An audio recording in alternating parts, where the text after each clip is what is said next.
This week we watched Warfare, directed by Ray Mendoza and Alex Garland. I've realized every generation kind of has their war movie kind of in a way, and it's always the undertone is always usually like rich old men sending young men to die no matter what in the movie or something happens. Like I remember Black Hawk Down. Like this movie and Black Hawk Down, like I they're kind of based on real events to kind of fictionalize. And I remember Black Hawk Down, even though, the first Gulf War, I was like a little kid, that was like 93. Mhm. But still the same constant cycle of old men sending young men to die. And it was really weird watching particularly this movie because like they mentioned 2007, like, and these guys are like SEAL team members, but understand like 2007, like I'm in high school, like, I have family, Air Force, Army, cousin in Marines, friends who joined afterwards. And so it's like, oh, like if this stuff happened like a few years earlier, that would be my friends, my family members, stuff like that. Mm. So it kind of like still hit. And then also looking at them, like even though they're like SEAL team spec ops kind of dudes, like they were probably still like their early 30s, like still, even though this is their job, still figuring life and shit out. And you see it on more so on Will Poulter's character, who is like the lead officer. Like when one of the translators dies and like his men get injured, you can see he's visibly shaken. Like for the whole time, he before that happens, he's like in command. I got this. This is what we're doing. Cool.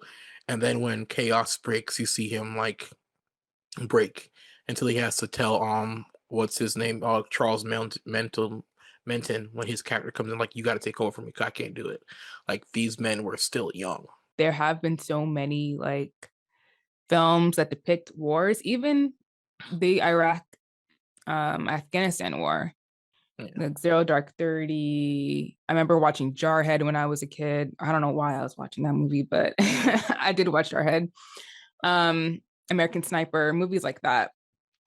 And I think one of the things that the cast talked about a lot, and it's one of the reasons why I was really interested in watch this movie, because I'm not like into the war movies really, but I really like this group of guys. Like this cast is filled with like a lot of young actors who are really like doing their thing right now. So I was very interested in like watching it. And it's obviously like an A24 movie.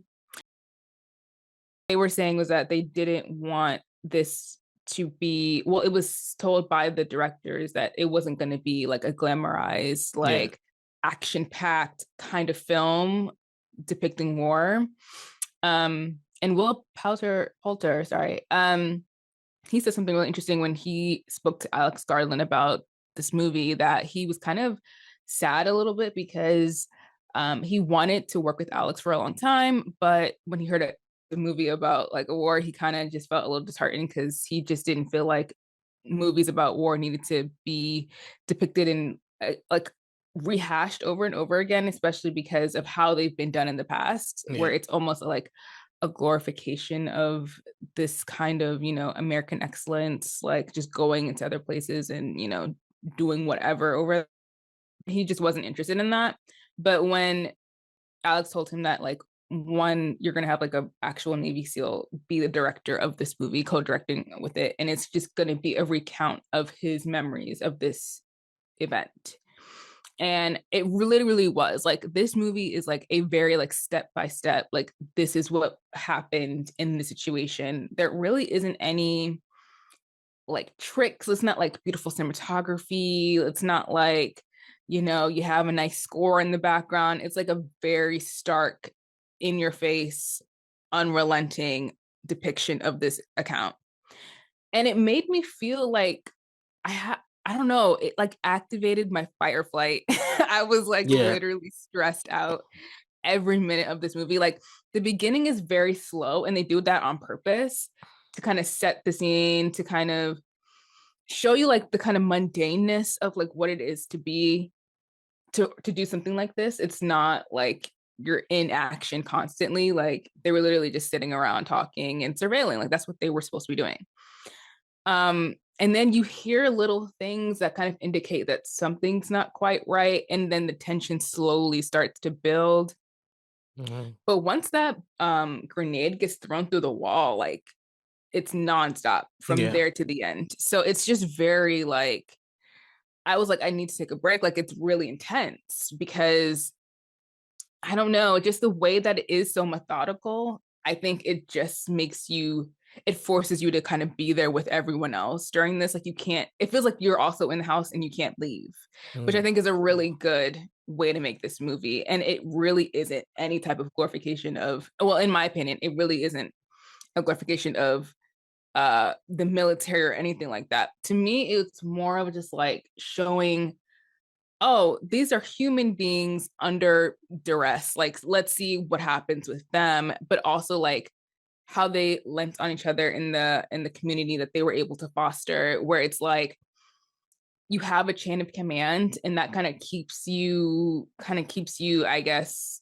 knowing what your role is, but also like because it is a brotherhood, like everyone is able to depend on each other. No one's really trying to get left behind. Like everyone's trying to help each other out. And mm, I thought that was really nice under the circumstances of people, you know, like screaming constantly and like on the edge of death. So it was interesting, but I really liked that. Like I liked that approach of like not trying to like be a cool military movie in the vein of some of the other movies that we've seen. It was very what's the word? Brutal, I think mm. is the word I'm going to use. Yeah.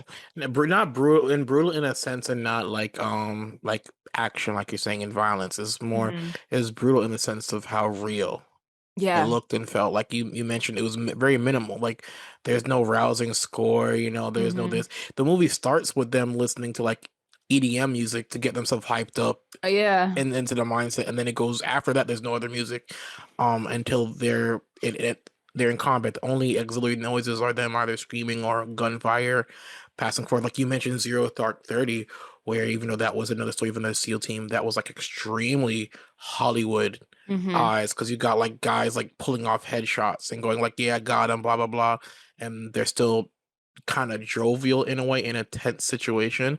Whereas Mm-hmm. this, even when their backup arrives, they're blind firing. They're not like, you don't even see them hit anybody. They're just blind firing to get cover to go get these other troops. Where even though they have a numbers advantage, but they don't know where anybody is. Like other movies, when Hollywood does war for the most part, and this is when soldiers are not involved in the projects, they make over dramatics, like everybody in this unit is all like marksmen. Every time they shoot their gun, somebody dies.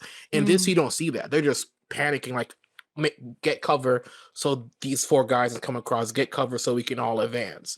That kind of thing, which I love. It really did ground what was happening in that whole Iraq War conflict for a lot of these young men and women. I think what really aided this movie was the sound design because there are certain moments where you hear all the comms team people are just talking over each other and it adds to that chaos and it adds to that tension where you're just like, yo, what is going on right now? Like Yeah. it was such a good way to like show how you would be feeling in that situation, even if you had all the training and you knew kind of like how to get through these situations. And I think that's what Ray was saying. He was just like, I didn't you're trained for it, but like once it's happening, it's just a completely different hmm headspace to go into because you are literally facing death at every single moment. Intentionality with its sound design with this movie, like the atmosphere it created, like we mentioned, it not having any real soundtrack or backing orchestral, like war America, yeah, kind of music in the background, but the fact that it's you hear that slow crescendo, especially when the tank is attacked, and, Mm. and the tank gets hit, the tank survives, and they guess, oh, we out of here, and they drive off. Like before the tank leaves, it's just dead quiet, and then it's like a slow, and it's not even like a slow crescendo up.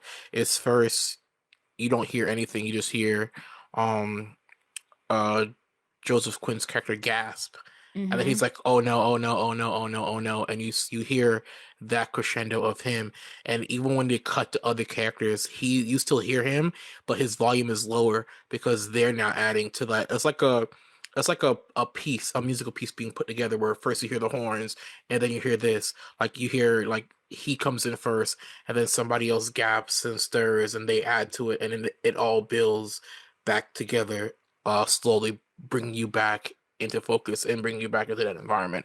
but still showcasing every single character and their reaction to that, situation. The strength of this movie is somebody actually experiencing it and understand what actually happens in these situations where it's Civil War, he's on his own, like trying to not really talk about war and what creates these schisms and Mm. try to dance around the subject and not execute it at all. Um, and then this movie, like because somebody's in that world of that environment, he's able to like, okay, this, tell me what happens, and he's able to execute that better. Did you like that clip? Well, you can listen to the entire podcast because the 16mm Film Crew podcast is available on all major podcast platforms.